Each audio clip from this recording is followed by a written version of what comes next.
우리가 운동 경기를 보거나 하거나 했을 때 가장 기억에 남는 거는 역전인 것 같아요. 월드컵 경기를 보던 저는 축구를 되게 좋아하는데 역전할 때 기대하지 않은 누가 봐도 질 것 같은 팀이 기적적으로 역전했을 때, 또 우리가 여러분들 뭐 체육대회 운동회 뭐 이런 거 하잖아요. 우리 반이 절대 우승할 수 없는 반, 입상할 수 없는 반인데 기적같이 이겼다. 이러면 얼마나 기억에 남을까요? 그렇잖아요. 그런데 생각을 해보세요. 이게 참 쉽지 않은 노릇이죠. 역전하지 못할 때도 되게 많은데 좀 더 공감이 되기 위해서 생각해 보면 89점과 90점은 차이가 크죠. 한 과목에 있어서. 근데 한 문제에 의해서 80점이 90점으로 변한다. 그런데 그 문제가 하필 애매까리하다라고 했을 때 그때는 안 하던 기도가 막 나오죠. 그리고 나서 진짜 그 문제가 맞아서 이게 딱 내가 80점대에서 90점으로 바뀐다. 우리는 사실 그럴 때 운이다라고 말해요. 우연이 된 거야. 운으로 그렇게 된 거지라고 말합니다. 지난주에도 얘기했지만 우연이 된 거지. 그래, 이번에 운이 좋았어. 뭐 이런 말도 있어요. 운도 실력이야라는 말도 있는데, 여러분 그리스도인은 그거를 운빨로 우연으로 이렇게 말하는 것이 아닙니다. 하나님의 섭리고 하나님의 은혜야라고 말할 수 있는 우리가 되었으면 좋겠습니다. 하나님이 돌보지 않으면 정말 그래요. 우리가 이 시간 호흡할 수도 없고요, 살아갈 수 없습니다. 하나님이 모든 것을 돌봐주시고 하나님이 함께 하시는 은혜가 있기에 우리가 오늘을 살아갈 수 있는 거죠. 이 에스더서는요, 하나님이 무엇을 했다라는 직접적인 표현이 하나도 안 나옵니다. 에스더서를 묵상해본 친구라면 알 거예요. 하나님이 이렇게 했어 라는 분명한 구문은 없지만 무엇을 전제하냐면 하나님이 섭리했고 하나님이 예비했고 하나님이 함께 했다는 것을 전제합니다. 그래서 이 말도 안 되는 일들이, 역전의 일들이 일어난 것이다 라고 볼 수 있죠. 우리가 지난주에도 보았지만 하만이라는 사람이 아말렉 족속으로서 모르드게는 유다 사람이죠. 모르드게의 그런 목이 곧은 모습을 보면서 음모를 꾸미죠. 모든 사람들이 유다인들을 정한 때에 봤을 때, 정한 그날에 모든 유대인들을 죽여도 된다. 그리고 처자식도 죽여도 된다. 모든 재산을 다 뺏어서 너희들 것으로 삼아도 된다. 전국에 왕의 도장을 찍어서 조서를 발포하죠. 그리고 모르드게와 많은 유다인들이 이 사실을 알고 너무 슬퍼하며 베옷을 입고 재를 뿌리면서 고통스러워합니다. 그리고 유다인들은 금식 기도했다라고 했어요. 그리고 에스더에게 그 마음이 전해지고 에스더가 처음에는 머뭇거렸지만, 그래, 하나님이 내게 이때 왕후로서 나를 삼은 것은 하나님 뜻이지, 내가 죽으면 죽겠다라는 심정으로 왕을 만나겠다라는 결단까지 저번 주 우리 말씀을 살펴봤습니다. 자, 그리고 말씀은 다 나누지 않겠지만 에스더가 진짜 결단합니다. 그렇게 왕 앞에 가면 진짜 죽을 수도 있지만, 그러나 이 또한 하나님의 은혜인 것이 아하수에로 왕의 마음을 붙잡아 주셔서 너무 에스더를 이쁘게 볼 수 있는 마음을 주셨어요. 그리고 에스더가 지혜로운 사람인데 왕을 초대하죠. 하만과 같이, 그 음모를 꾸민 권력자 하만과 같이 잔치를 베풉니다. 만찬을 준비를 하죠. 그래서 왕은 너무 궁금한 거예요. 에스더가 왜 뭔가 있는 것 같은데 라는 뉘앙스를 풍기면서, 자, 그래서 두 번 만나는데 두 번째에 결국에는 하만의 정체에 대해서 밝히고, 그 하만은 자기가 만든 50규빗이나 되는 모르드게를 죽이려고 했던 그 장대에 걸려서 죽게 되었다. 반전의 역사가 일어났다가 7장까지의 내용입니다. 근데 그 안에 다 생략하고 말했지만 이 왕이 갑자기 궁중 일기를 보고 싶었죠. 근데 우리가 다 나누지 않지만 2장에 보면 모르드게가 왕을 죽이려고 하는 그 음모를 눈치를 채게 돼요. 그리고 듣게 되죠. 내시들의 말을. 그래서 그걸 에스더한테 알리고 그 왕의 암살 계획이 무산되는 순간이 오죠. 자, 그래서 그 공을 모르드게에게 돌려서 모르드게가 왕을 살렸다라는 기록이 있었어요. 근데 그거를 왕이 마침 그때 보게 되었던 거죠. 자, 이미지가, 모르드게에 대한 좋은 이미지가 있는데 마침 그 두 번째 만찬 자리에 이놈이 나쁜 놈입니다라고 했을 때 왕은 이미 모르드게가 좋거든요. 에스더도 너무 사랑하는 여인이고 내 아내고, 그러니까 하만을 그대로 그냥 그 즉시에 처단해버리는 일이 생기죠.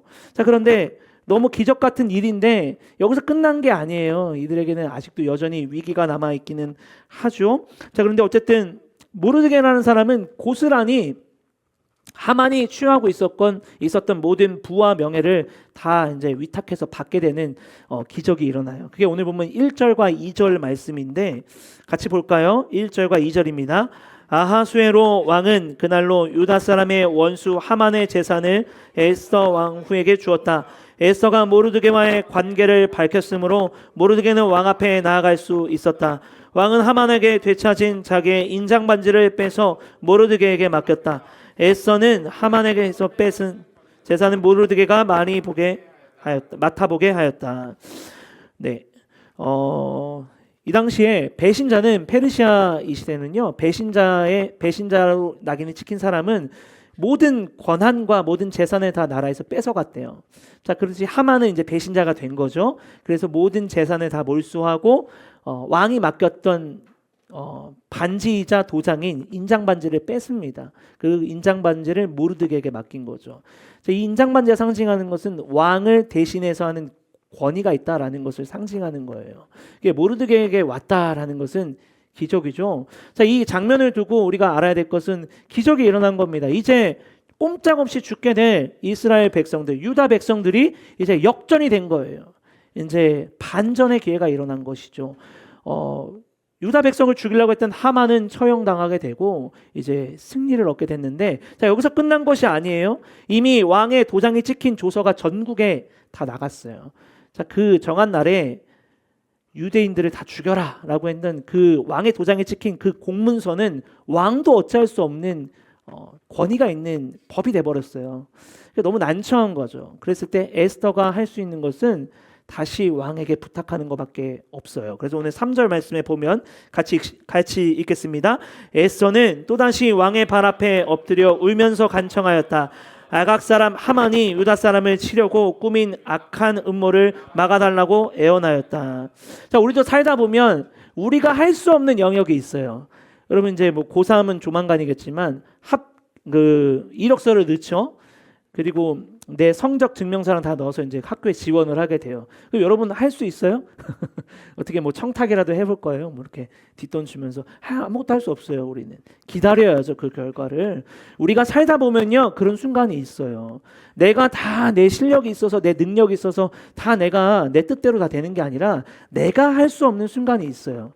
여러분 시험 보다가 자꾸 시험 얘기해서 미안해요. 시험 들까 걱정되네.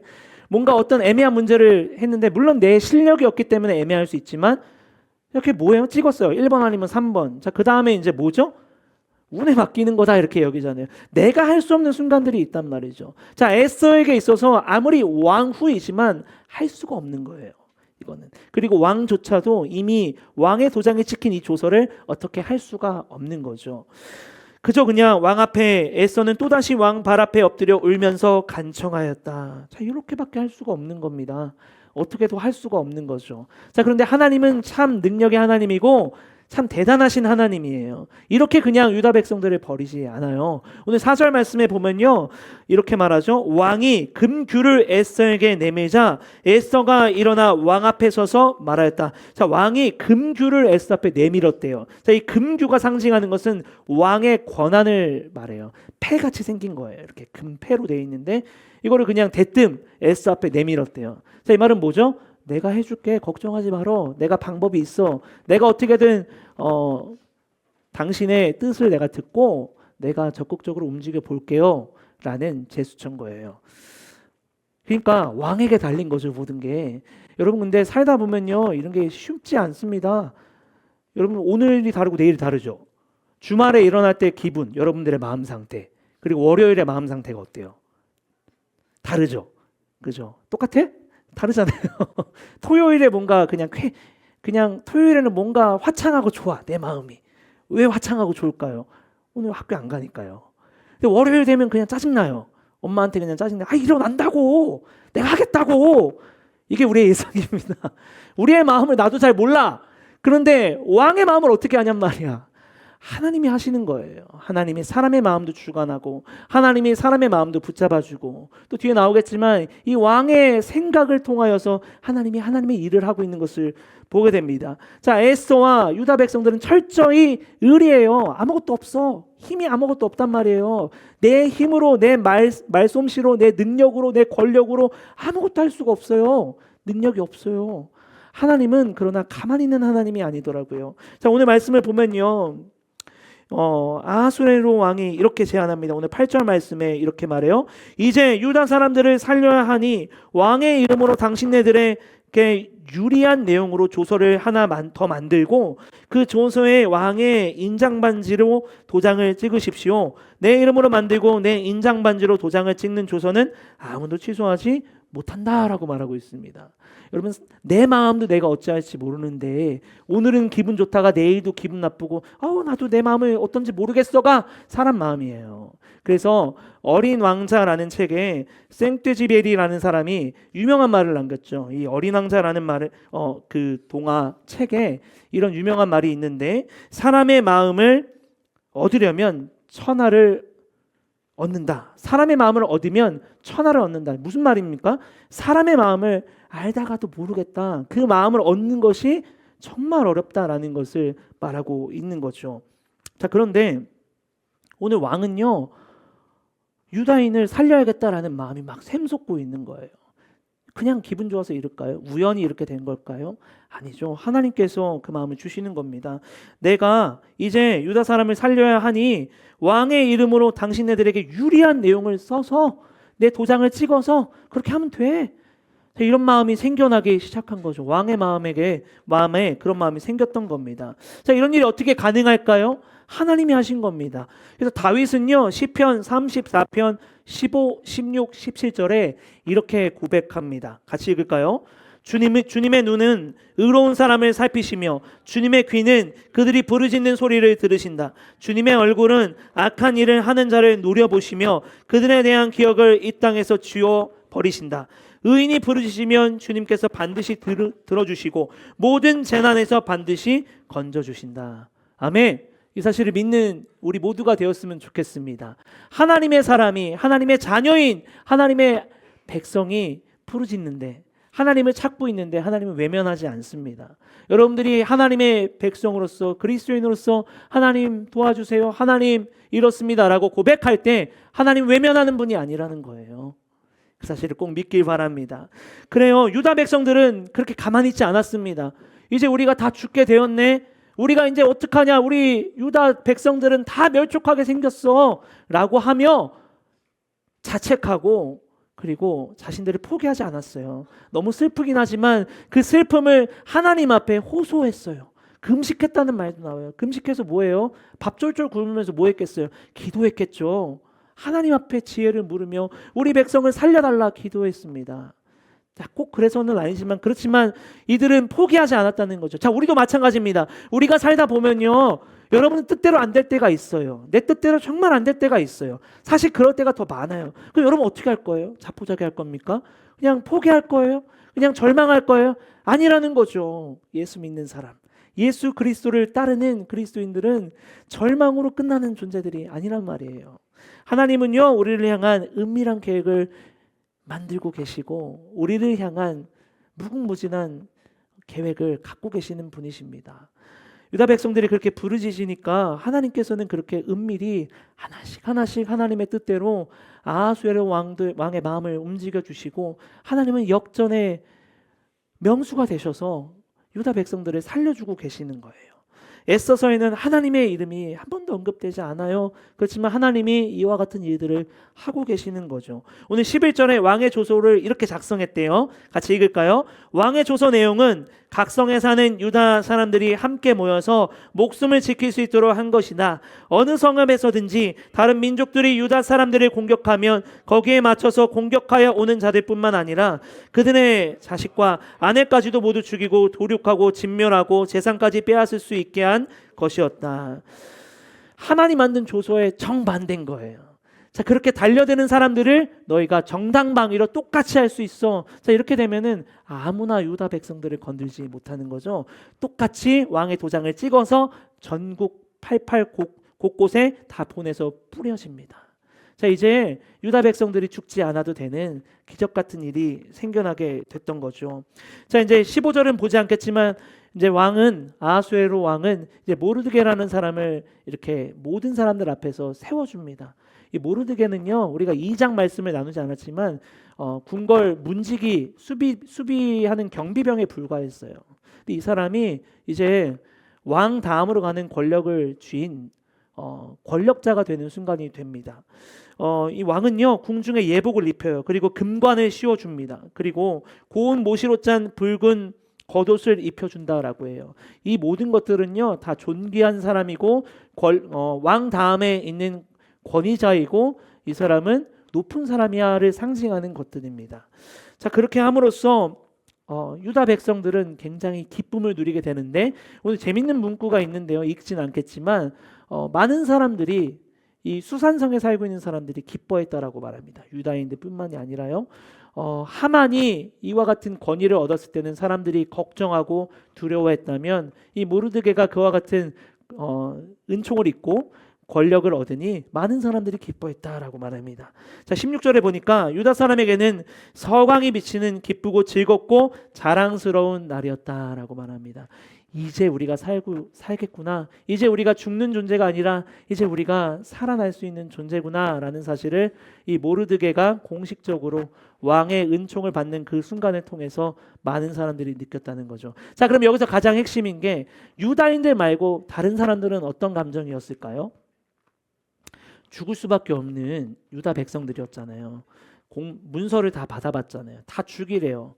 다 유다 백성들 죽여도 되고 그 사람들의 재산을 다 뺏어도 된대요. 왕이 허락했어요. 자, 그런데 돌연 갑자기 또 하나의 조서가 날라오는데, 그렇게 하는 사람들은 유대인들이 똑같이 당신들에게 보복할 수 있습니다라는 조서도 받게 되었어요. 그리고 모르드게가 왕의 은총을 입고 높은 자리에 올라서게 되었어요. 어떤 마음이었을까요? 유다 사람들 아닌 사람들이 두려운 마음이 들기 시작했대요. 오늘 17절 마지막으로 같이 읽을까요? 17절입니다.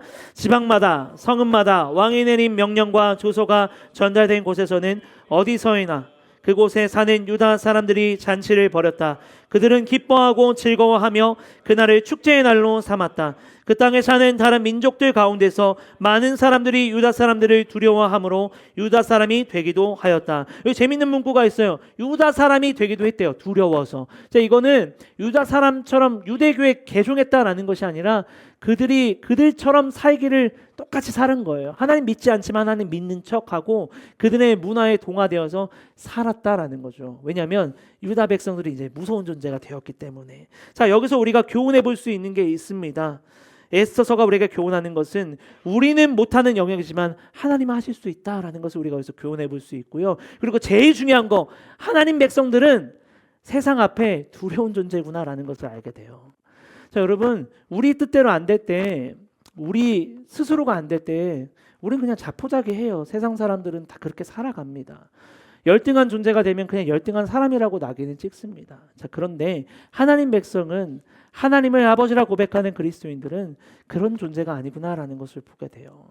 세상과는 전혀 다른 가치관을 가지고 세상과는 전혀 다른 움직임을 갖고 있는 게 저와 여러분인 거예요. 다 끝났다라고 여기지만 그러나 그리스도인들은 거기서부터 시작하는 사람들입니다. 다 끝났다고 여기는 그 절망의 현장에서도 털고 일어날 수 있는 힘을 얻고 다시 시작할 수 있는 용기와 자신감을 가지고 앞으로 달려갈 수 있는 사람이 하나님 백성인 거예요. 자, 그래서 세상 사람들은 그리스도인들을 보면서 두려워합니다. 여러분, 세상 앞에 두려워하지 마세요. 내가 어떻게 살지? 이제 우리 저출산 그리고 취업도 못하고 여러분들이 꿈꾸는 세상이 암울하죠. 근데 여러분, 두려워하지 마십시오. 하나님 백성들은 세상의 그런 소식을 통해서 두려워하고 쫄면서 그렇게 떠는 존재들이 아닙니다. 세상을 두렵게 하고 도리어 세상 앞에 당당한 모습을 가지고 살아가는 존재가 저와 여러분인 사실을 꼭 기억하길 바랍니다. 무슨 근거를 가지고 그러냐고요? 하나님을 믿음으로. 나는 세상의 모든 전문가들이 어렵다더라, 이제 대한민국 어렵대, 세상이 어렵대, 우리가 살아갈 세상에는 경제적으로도 어렵고 취업하기도 어렵고 힘들대, 그게 만연되어져 있는 세상의 관점이고 두려운 소식일지 모르겠지만 하나님 백성들은 그런 소식을 들으면서 그래 끝났나 보다라고 하는 존재가 아닙니다. 아니야. 하나님이 나와 함께 하시면, 하나님은 능력이시니 우리는 반등할 수 있어. 우리는 승리할 수 있어. 나를 통해서 하나님은 선한 계획을 갖고 있어. 나 이렇게 끝날 존재가 아니야 라고 말할 수 있는 존재가 저와 여러분이라는 사실을 꼭 기억하길 바랍니다. 바울은요 그래서 이렇게 고백해요. 고린도후서 12장 10절에 내가 약한 그때에 강함이다 라고 말합니다. 내가 약한 그때에 어떻게 강함이 되지? 강함이 된다라고 말합니다. 내가 약한 그때에 하나님이 능력 되어 주시기 때문에, 내가 할 수 없는 그 지점에 하나님이 함께 하셔서 내가 할 수 없는 것이 하나님에게는 능력이 되어서 하나님 스스로를 나타내기 때문에 내가 약한 그때가 강함이다라고 고백합니다. 자, 우리 끝으로 고린도전서 1장 26, 27절 우리 같이 읽고 마칠까요? 형제자매 여러분, 여러분이 부르심을 받을 때에 그 처지가 어떠하였는지 생각하여 보십시오.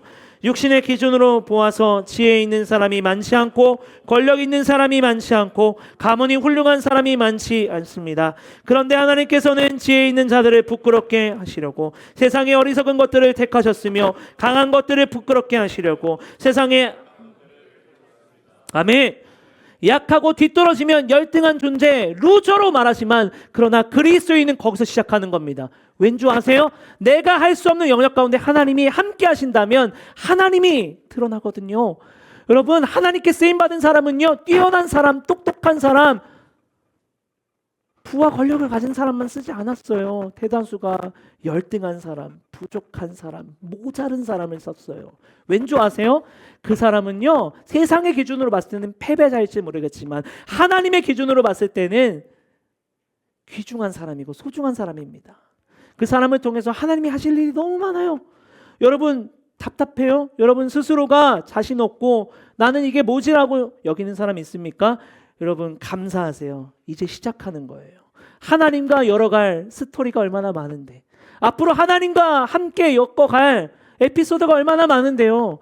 여러분 지금의 상황에서 여러분 스스로를 절망하며 판단하며 나는 안 된다라고 말하지 마세요.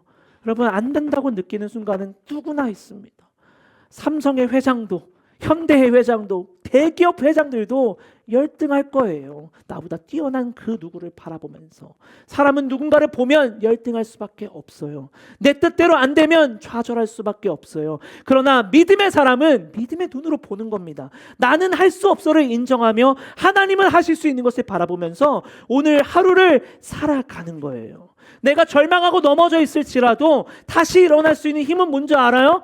목사님 왜 이렇게 자꾸 큰 소리로 얘기하는 줄 알아요? 여러분들 일어나길 바라니까 하나님은 요청해요. 아들아 딸아 너 그렇게 깔아질 존재가 아니야. 내가 너와 함께해. 다시 시작해보지 않을래? 내가 너와 함께 할게. 승리할 수 있어. 하나님 똑같이 말할 거예요. 여러분 땅을 바라보지 마세요. 하나님을 바라보며 하나님이 엮어갈, 여러분들을 역전시켜 주실 그 하나님을 기대하면서 나와 함께 하실 하나님, 내 삶을 통해서 하나님 영광 받으실 하나님, 내 부족함을 통해서 하나님의 능력이 나타나서 하나님 한 분이 드러날 그 하나님을 기대하길 바랍니다. 여러분 부족한 사람을 통해서 하나님은 하나님의 일을 합니다. 왜냐? 그 부족을 메꿔주시고 그 결핍을 하나님의 능력으로 메꿔주셔서 하나님이 여러분을 통해서 하나님됨을 나타내기 때문에 그렇습니다. 내가 할 수 없다고, 내가 부족하다고, 내 신분이 이렇다고 여러분 자책하지 마세요. 여러분이 어떤 사람인데요, 하나님이 죽기까지 여러분 한 사람 한 사람을 살리기 위해서 십자가에 죽으시고 부활하신 주님, 여러분을 죽기까지 사랑하신 주님이란 말이죠. 우리가 그 사실을 안다면 내 상황과 상관없이, 내 앞에 놓여진 환경과 상관없이 여러분은 그리스도인으로서 오늘을 당당하게 쫄지 않고 살아갈 줄 믿습니다. 바라건대 우리 더운누리교회 더하이 고등부 모든 지체들은 세상 앞에 쪼는 존재가 아니라 세상 앞에 당당히 설 수 있는 하나님의 백성, 참된 그리스도인 되기를 주의 이름으로 간절히 축원드립니다.